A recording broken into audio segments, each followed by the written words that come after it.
Good morning, everybody. Awesome. I will. Can you hear me? So today is about having a conversation with you guys who are in the room today, because I feel it's really important that we who live in the community and who work with people who are devalued, it's our role to help facilitate people to gain valued roles in their community.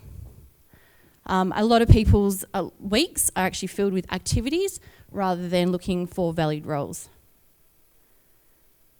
So I want to give you some background to Recreation Network and prior to it becoming Inclusion WA.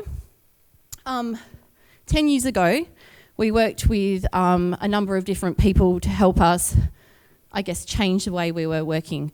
We did a lot of participation, so a lot of people were seen to be in the community, but not really connected to people in the community. So these are the people that I would say helped shape how we work today in 2018.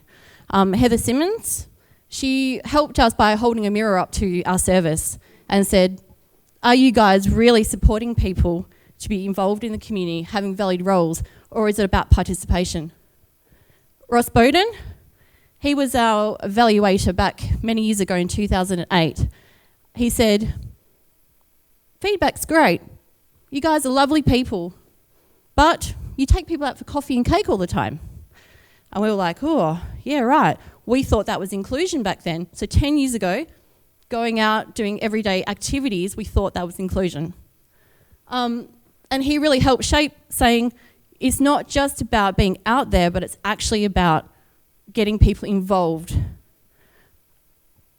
Mr. Armstrong, SRV training. So it underpins the work we do, helping us understand that people have wounds, people who are devalued, they need to have valued roles to actually be valued in their community.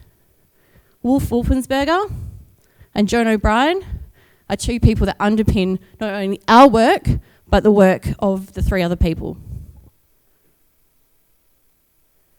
So these are the questions that we asked, and I really want you to take time to actually look at these questions and walk away from today and actually reflect on them. Do you really want the people you support to experience the good things in life? So we sit in this room and we actually have good things in our life. Yeah? Would you agree with that? Do you think the people from marginalised backgrounds have the good things in life? So it's really important to reflect on those questions. Are you prepared to do what it takes to make that happen? So whether that be a service provider, local government, or a community member, it's really important to reflect on those questions. So what does it mean to actually plan for roles and not just activities? So planning for roles and not activities is shifting the focus away from just filling people's time, whether that be a community group offering programs that's only for people with disabilities, through to organisations actually thinking about how we use people's activities to find valued roles, and to search for the person's ticket out of isolation, find the one special attribute that could help facilitate a meaningful connection with the person's daily activities. So roles are both positive and negative.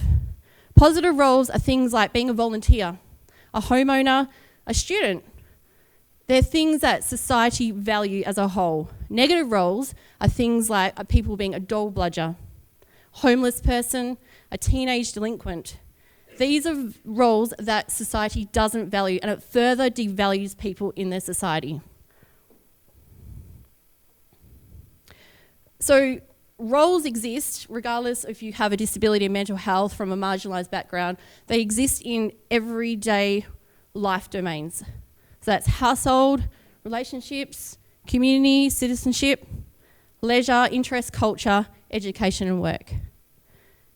And as you can see, there are both positive examples and negative examples. And we have to be really aware of these things when we're working with people or interacting with people in the community.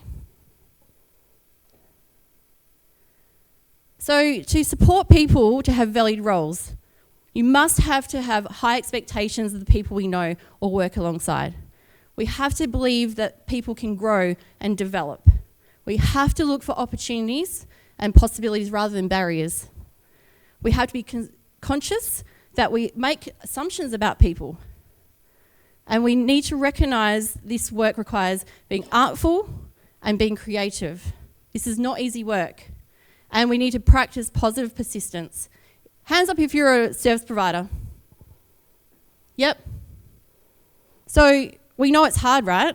Work with people and their life is full of complex and, serious situations, but we have to be persistent. We have to make sure we're being positive and we're practicing that persistence with people. So I'm going to share you a story about planning for roles in action using a story about Brooke. So this is Brooke. I love this photo, love ours. Brooke had lots of daily activities happening in her life. So when we started working with her, it was about cooking activities, education activities, like studying for her learners, animal companion course. It was about helping her learn transport routes. It was about helping her discover things to do like volunteer roles. So they were very separate. There were very separate sessions that we're working with her on. So then with planning for roles, it's about what is Brooke's history? What are her interests? What are the possible valued roles that could come from actually focusing on these particular activities? What is the most important role which to begin, which will have the most profound effect? And what is involved for Brooke to successfully do these roles? So the Power of 10 is a really, really powerful tool. It helps us use our brain and push our thinking process around actually thinking about this thing a lot deeper. So it's a brainstorming tool, and anyone can do this in this room. We don't have time to do the activity today, but I can hook you up.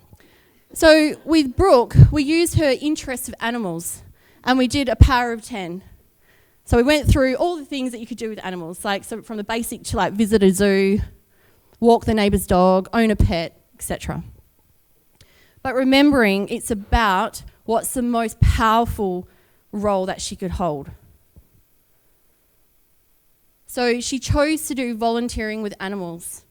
So this is how we work. There's a lot of stuff on there, so you don't have to read it all.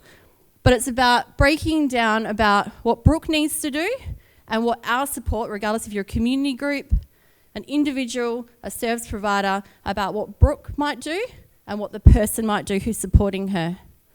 So it's about understanding if Brooke wants to do this, then what is our support to that? So when it comes to actually supporting people to do their valued role, they need to make sure that it's done in the right setting. So you wouldn't volunteer with animals at Kmart. It's actually about connecting a person to do the right role in the right setting. It's about the language that we're using. It's about the grouping. So who is Brooke participating with? Is it other volunteers? Would it be volunteers in, the paper shredding factory? No, it wouldn't. It would actually be about Brooke grouping herself with people from the actual volunteer role at the shelter, the activities that she undertakes, and the personal appearance. So what does Brooke wear? Is she going to go in a ball gown? No, she's not. She's going to go in what other volunteers are wearing. So it's our role to make sure people are supported to look the part, act the part, and be the part. So Brooke was supported to maintain and strengthen existing roles. So Brooke was doing a lot of things like the cooking. She was doing, learning about the animal companions. She was learning how to get there.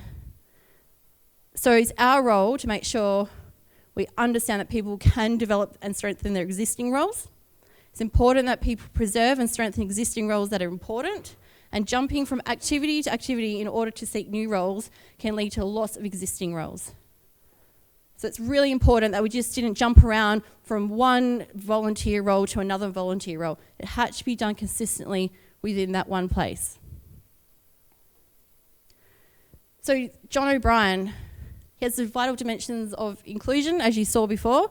This is how, as a community group, a local government, or an individual. This is how we actually monitor if we're actually doing the right thing. So the work we do with Brooke, are we helping her share in ordinary places? Is our support working against that, or are we working towards it?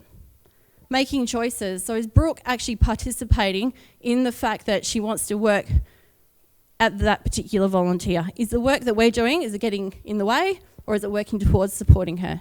Again, developing her abilities. Respect and valued roles was highly important here. Again, Brooke was really well connected to her family and her staff, but it was about how we get Brooke connected to the people in the actual volunteer role and growing in relationships as well. So again, it's about the work we do, is it working towards or against? So Brooke's story ended.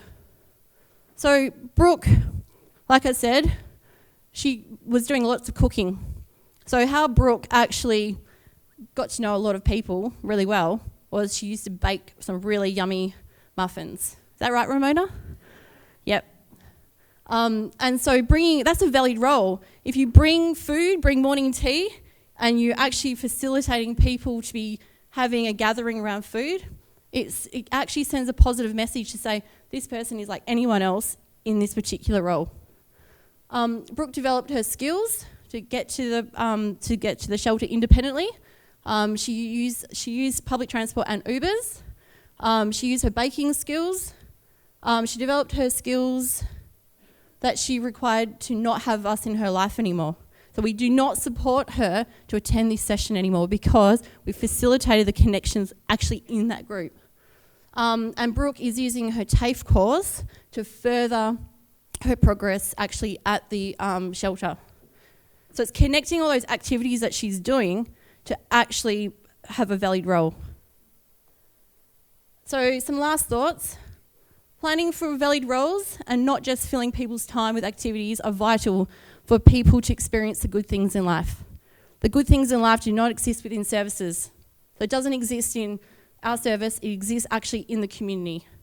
Our role in the lives of people who are devalued in community is to support them to preserve, maintain and strengthen existing roles and avoid entering into negative roles and gain new valued roles. Thank you.